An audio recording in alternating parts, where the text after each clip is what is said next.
Grandes amigos, espero que estejam bem. Sou Altair Prado e sabe o que agora? Entrevistando, para mim, a maior figura histórica, um grande ser humano, uma pessoa que tem toda a minha admiração,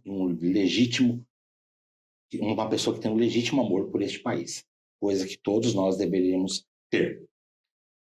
Vou falar o nome: Bertrand Maria José Pio Januário Miguel Gabriel Rafael Gonzaga de Orleans e Bragança. Certo. Dom Bertrand, o nosso imperador de Júri. De Júri, está correta também a pronúncia, Dom Bertrand? Tá perfeito. Muito obrigado, Dom Bertrand, por essa... Dom Bertrand fez um procedimento hoje médico, está aqui gentilmente sendo entrevistado, permitindo, só tenho te agradecer. Dom Bertrand, o senhor nasceu no exílio.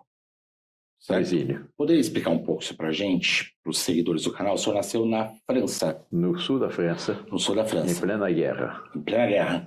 Historicamente, como é sabido, sendo de história, quando houve a proclamação de república, o imperador foi exilado. Uhum. Ele saiu literalmente com a roupa do corpo. O exílio foi ele, a imperatriz, a princesa Isabel, o conde d'Eu, e não tinha praticamente nada. O governo republicano lhe ofereceu uma dotação de 4.000 contos de réis, naquele tempo, muitíssimo dinheiro. Sua pergunta foi: de onde vem esse dinheiro? Tesouro Nacional. Isso foi aprovado pelo parlamento?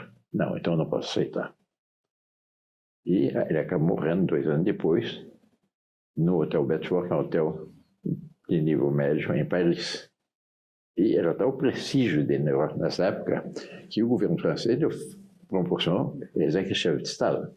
Então, todos os embaixadores, alguns reis e presentes, etc. O então foi nas executivas. Praticamente, os jornais compravam as executivas de Victor Hugo, que era um grande escritor daquele tempo. E só faltou um embaixador. O brasileiro. Do Brasil. E a República protestou porque por ter dado chefe de Estado a quem não era chefe de Estado no Brasil. Essa é a ingratidão da República. Muita. E a sua família ficou lá? Daí, Meu pai ficou na Europa. Meu avô faleceu quando era muito jovem. E minha avó fez questão que ele terminasse seus estudos, casou-se e aí logo depois estourou a guerra. E nós ficamos presos em plena guerra. A guerra de 45. Terminou em 45. Sim. E o senhor passou esse período nesse em plena guerra, num lugar que houve até desembarque, perto da casa da minha avó, que estava a uns 4 quilômetros do mar. Meu Deus. Os embarques, um dos desembarques americanos foi ali. Mas veja como eram os tempos. Essa casa era no sul da França, perto do mar. Nós fomos para o interior da França, para as montanhas, na região de Vichy, no Planalto Central francês, durante a guerra, porque naquela região não havia batalhas. E a casa foi ocupada, em primeiro lugar, pelos italianos, que estavam do lado dos nazistas. Depois, quando os italianos romperam com Hitler, os alemães ocuparam a casa. Depois veio o desembarque norte-americano na região. E aí também vieram os norte-americanos. Quando a casa foi devolvida, não faltou nada. Não roubaram um garfo. Não faltou absolutamente nada. Havia ainda, entre os militares, uma dignidade e uma lei de respeito ao direito de propriedade que seria um bom exemplo hoje em dia. Sim. O senhor é bisneto de Dona Isabel, a Redentora. Bisneto da Princesa Isabel. A Princesa Isabel, ela não conseguiu vir ao Brasil em vida. Conde D conseguiu. Conde D 2 vezes. O banimento... 2 vezes. Uma vez e faleceu na segunda tentativa. No navio, né? No navio. Sim. O banimento levou muito tempo para acabar ali, acho que acabou em 1921. 22. Nesse tempo não podiam pisar nenhum membro da família? Até aí, não. Nessa ocasião, por festejo do centenário da independência, minha avó veio com meu pai e para participar dos festejos. E meu pai veio aqui muito menino. Esse foi o primeiro contato dele com o Brasil. Depois voltou para a Europa para terminar seus estudos e aí casou-se e estourou a guerra. E aí, o senhor veio. Dom Bertrand, eu não vejo o brasileiro que mais ama o Brasil que o senhor. O que você pode dizer do Brasil? Qual a sua opinião sobre o nosso país, Dom Bertrand? O país resistir aos governos que têm havido nesse país é uma prova de vitalidade, de forças absolutamente extraordinária. E basta sair de São Paulo e por interior, depois na Mato Grosso do Sul, hoje o Mato Pibe, que é todo Mato Grosso, Piauí, para Bahia e Tocantins, o progresso daquela região é impressionante. Sim. Cidades que têm 20 anos, 30 anos, têm hotel de 3, 4 estrelas, restaurantes excelentes. É um progresso, é outro Brasil, são dois Brasis. Um Brasil dessa politicagem e dessas corrupções, etc. Outro Brasil que trabalha, um Brasil real, um Brasil que ama a sua pátria. E vale a pena viajar pelo Brasil para ver o que é o Brasil verdadeiro. Portanto, eu vejo o Brasil com muitas esperanças. O problema é a República e a corrupção republicana.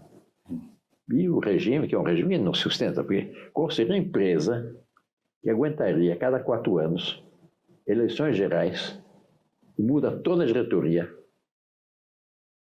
desde o presidente da empresa, etc. Não funciona. E há um detalhe. Se confunde muito a ideia por causa da propaganda republicana, da ideia da monarquia com tirania. Não tem nada disso, pelo contrário. Por quê? O que faz um bom rei, ou no caso do Brasil, um imperador? E é o que fazia Dom Pedro II. 3 coisas muito simples. Faz exatamente como um bom pai. O que faz o pai com seus filhos? Enviar os quadernos dos filhos e estimula.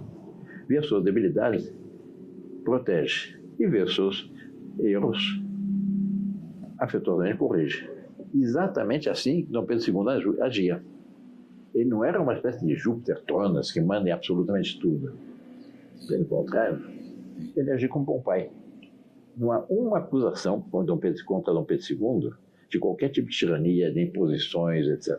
Pelo contrário, o afeto com ele tratava o povo brasileiro até hoje está na memória de muitos historiadores, muitos brasileiros, e está na memória histórica, está na memória, tem outro termo. O Brasil sabe que a monarquia foi isso. Sim.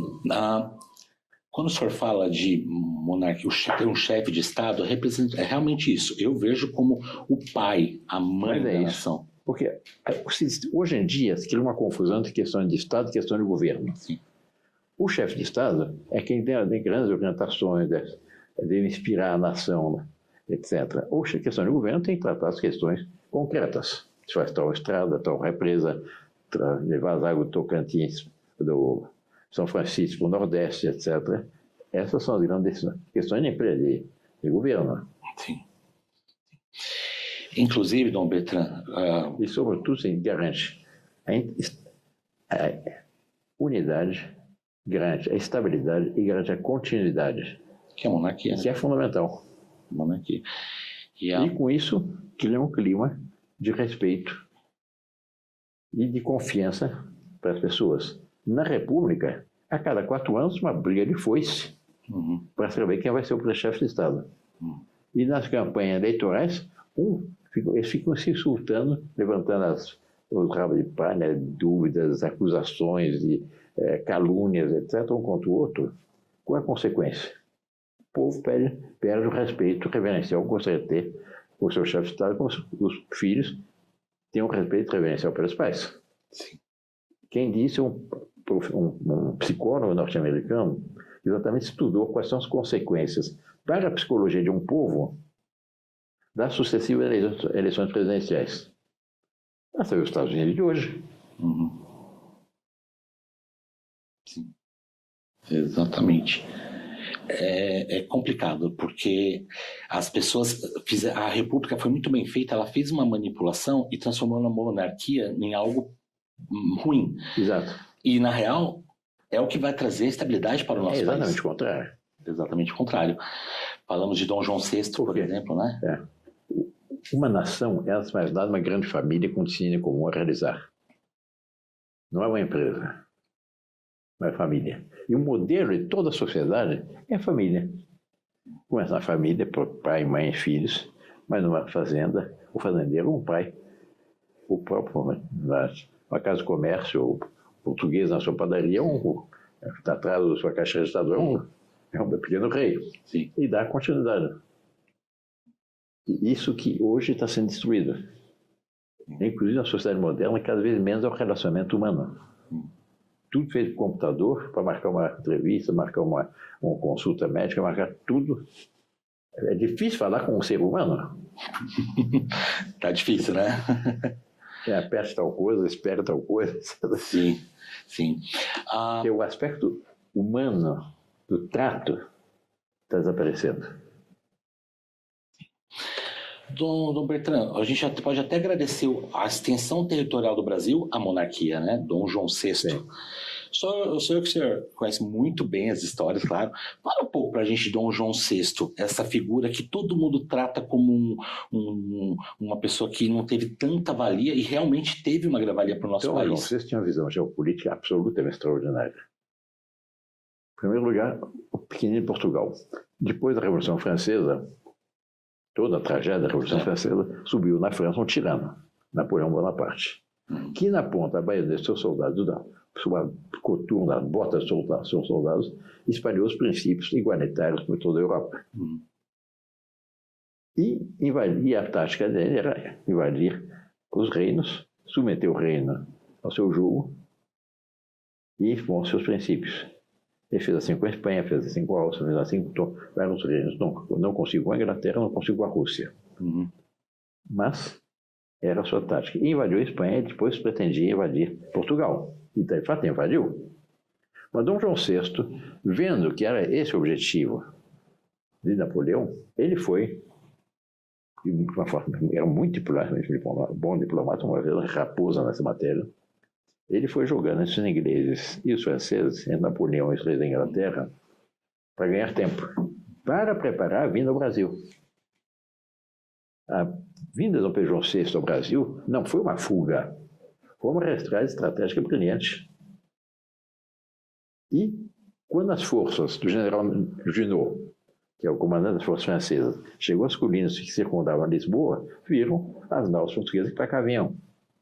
Por isso nós temos a expressão, quando faltamos compromisso aqui no Brasil, se disse, deixou a pessoa ver navios. A origem dessa expressão é essa. Deixa. Estavam vendo, estavam a presa deles, porque assim, o plano de Dom João VI. E uma coisa bonita, que não se conta também.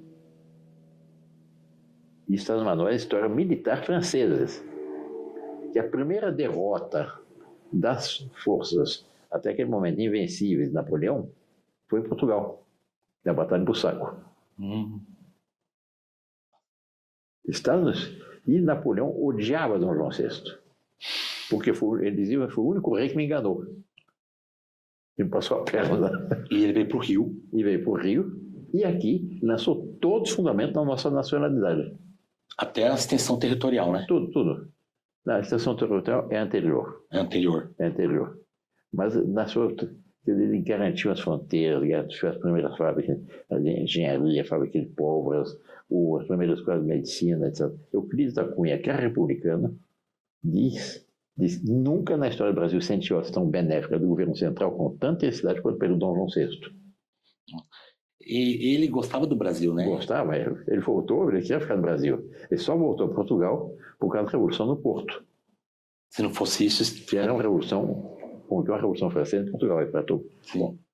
E o objetivo dele, qual era? Fazer a capital do mundo luso aqui no Rio de Janeiro,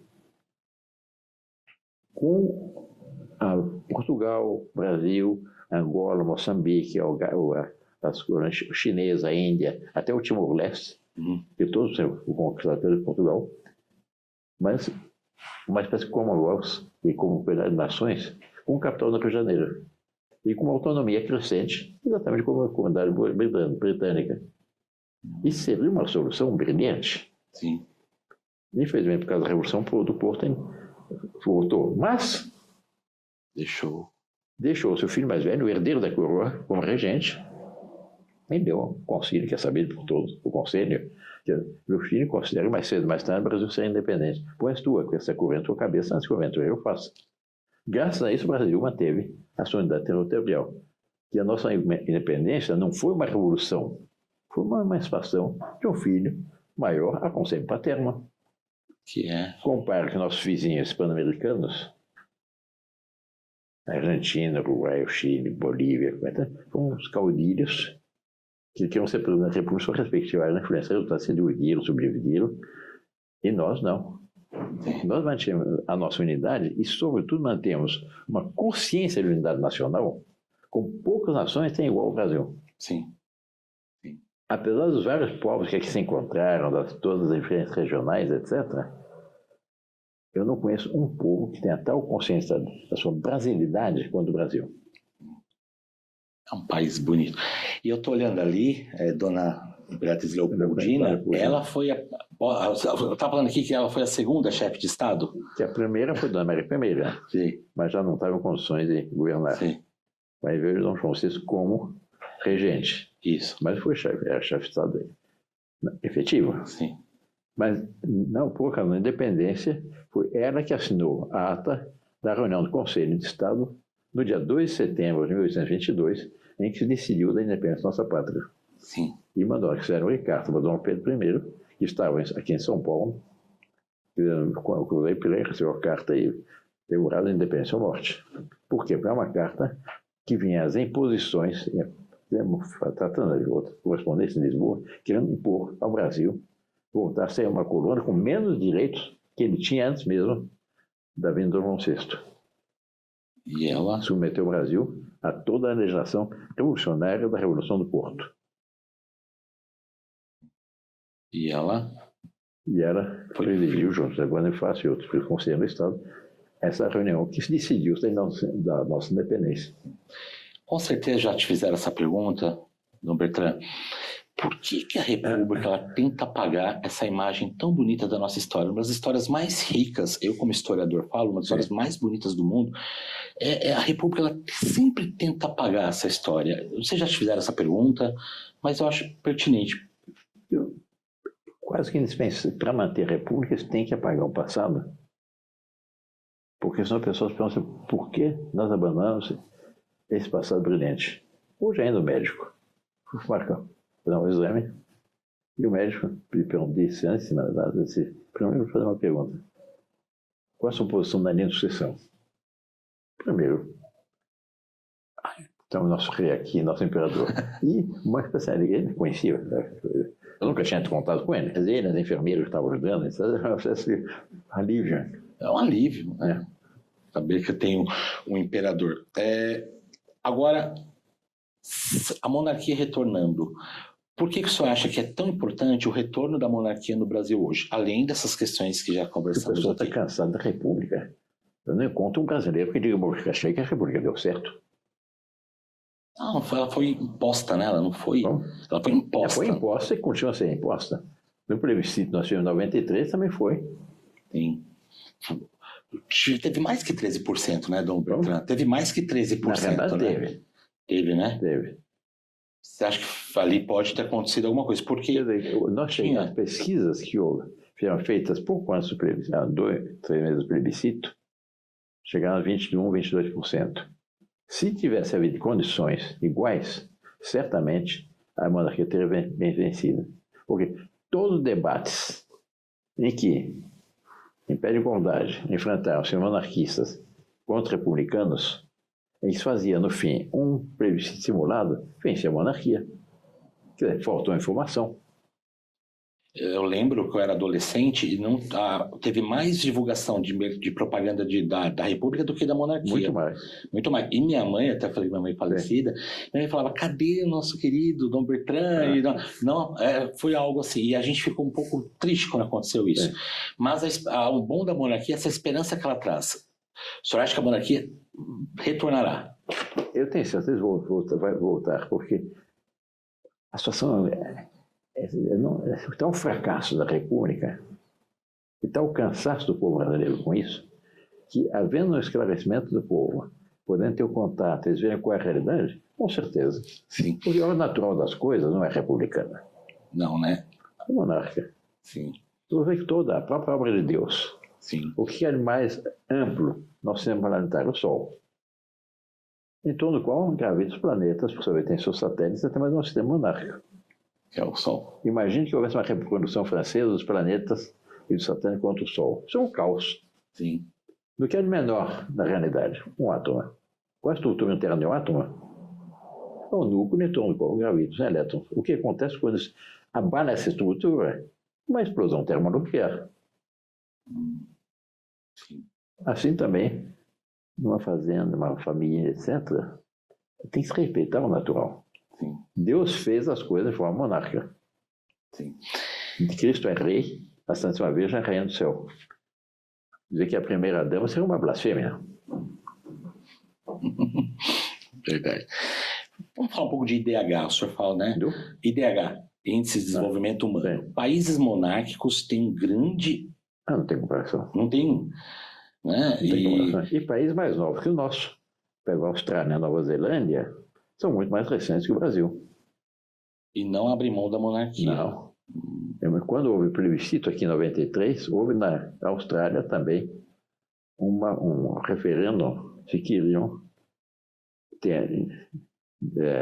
manter os vínculos com a Inglaterra ou se queriam poder eleger seus presidentes da República. Os jornais aqui falavam a monarquia na Austrália está terminando, etc.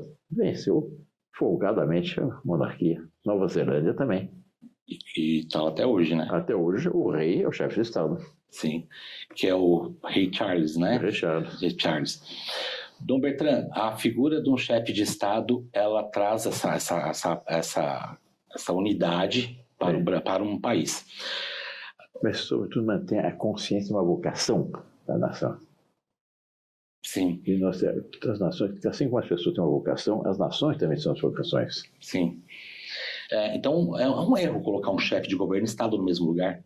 Como? Colocar o chefe de governo de Estado no mesmo lugar. Isso é um grande erro, já que a sua figura é a figura do carinho, do acolhimento do país. Eu acho que os brasileiros estão sentindo falta de um pai, de pai, de alguém que fala assim, me representa. Exato. Representa. E com porque isso... o rei chama-se encarnar a virtude do seu povo. Uhum. Exatamente. Assim é o Dom Pedro II. Sim. Assim a Rainha Elizabeth na Inglaterra foi extraordinária nesse sentido. Sim. Para ver o que foi o papel da monarquia na Inglaterra, por ocasião da Segunda Guerra Mundial, os parlamentares queriam que o rei fosse para o Canadá. Por período de ele caiu nas mãos dos nazistas. Uhum. Não ficou no Palácio de Buckingham, inclusive o palácio foi bombardeado e ele não saiu do palácio. Continuou. Aí disseram, não, então vamos a rainha e suas filhas. Não. E o Churchill, que foi um grande estadista, dizia, se a rainha ou acima das filhas do rei tivessem ido para o Canadá, a Inglaterra teria perdido a guerra. Então, na realidade, a presença da família real foi a alma da resistência inglesa contra os nazistas. Foi. E até hoje, né? Lá, a família.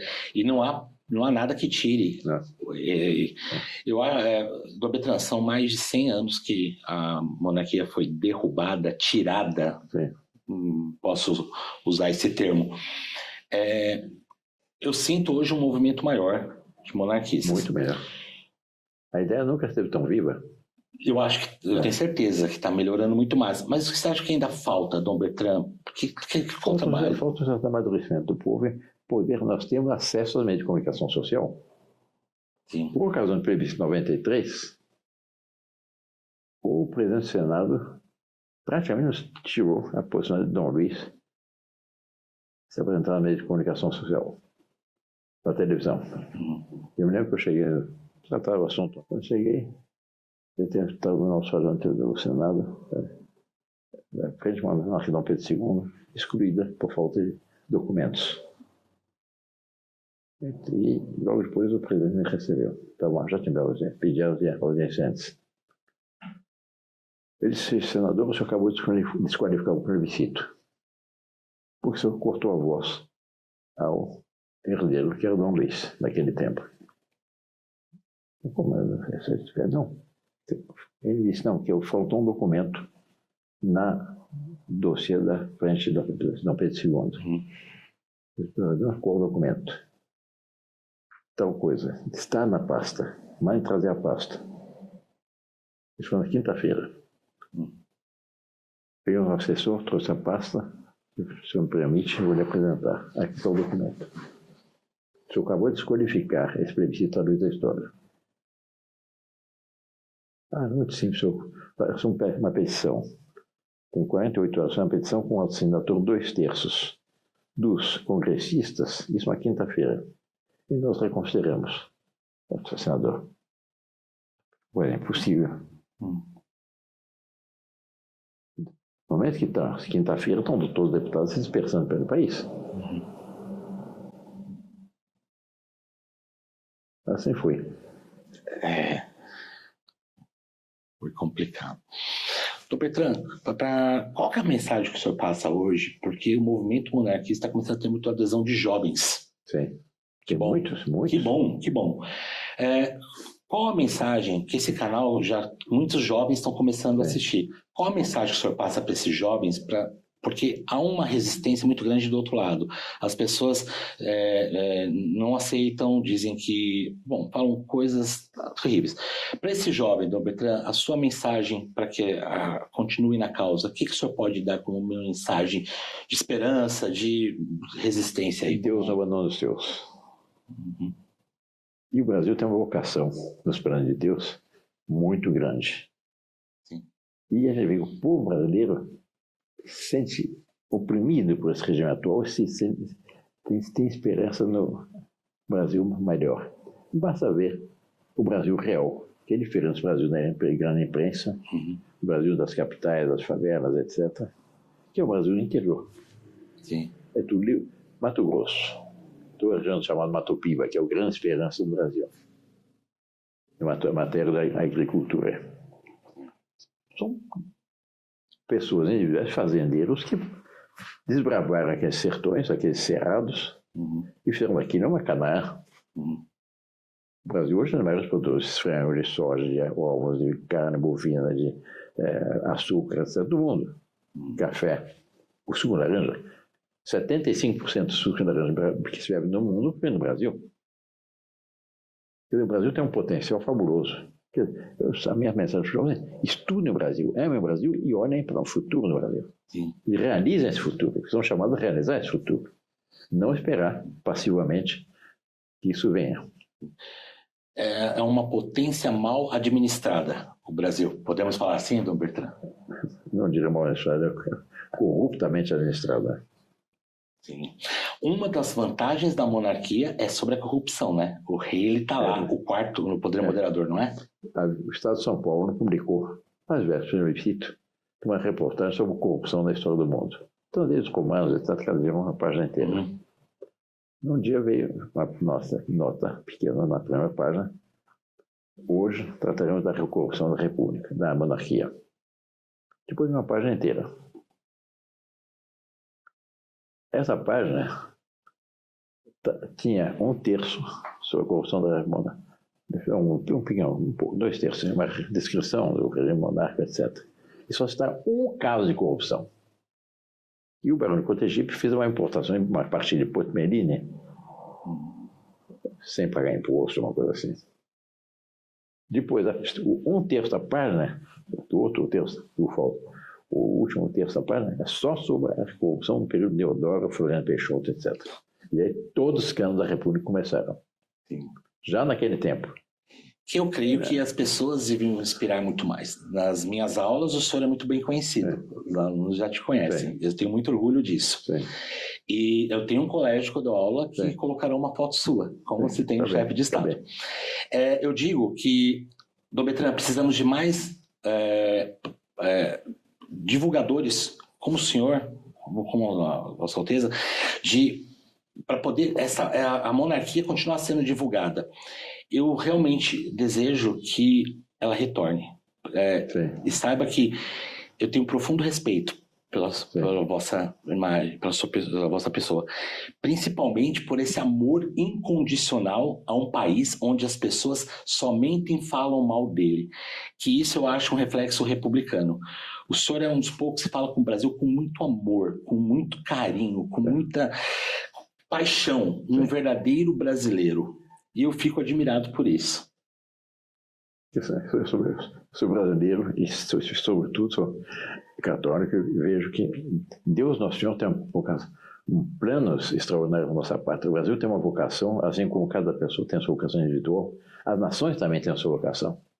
Sim. E, se nós examinarmos, pensarmos o que Deus Nosso Senhor teve em vista quando deu ao Brasil a extensão territorial, a fertilidade das terras, o clima, a bondade do povo, porque o povo brasileiro é bom. Basta sair do Brasil para ver o que é a diferença. Quem viaja ao exterior,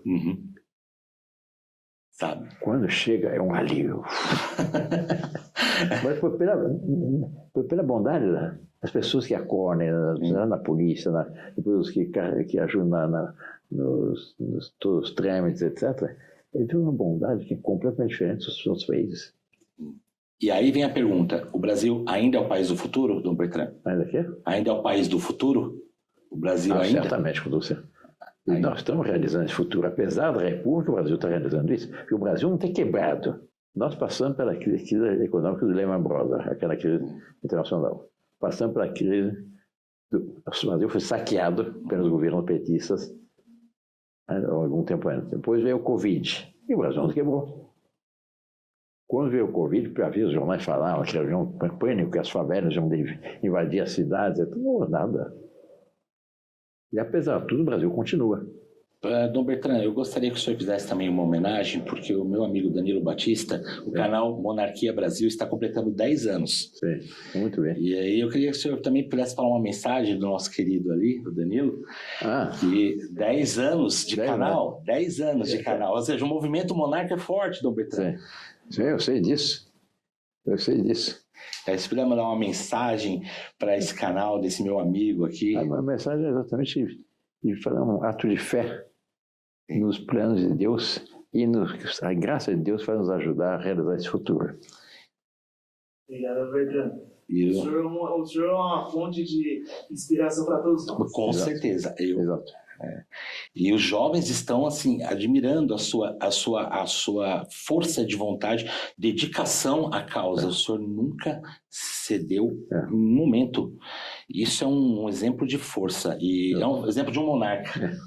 Bom, eu não vou me autoelogiar. Mas saiba que é verdade. Dom Bertrand, quero muito agradecer a Vossa Alteza. Eu agradeço a visita.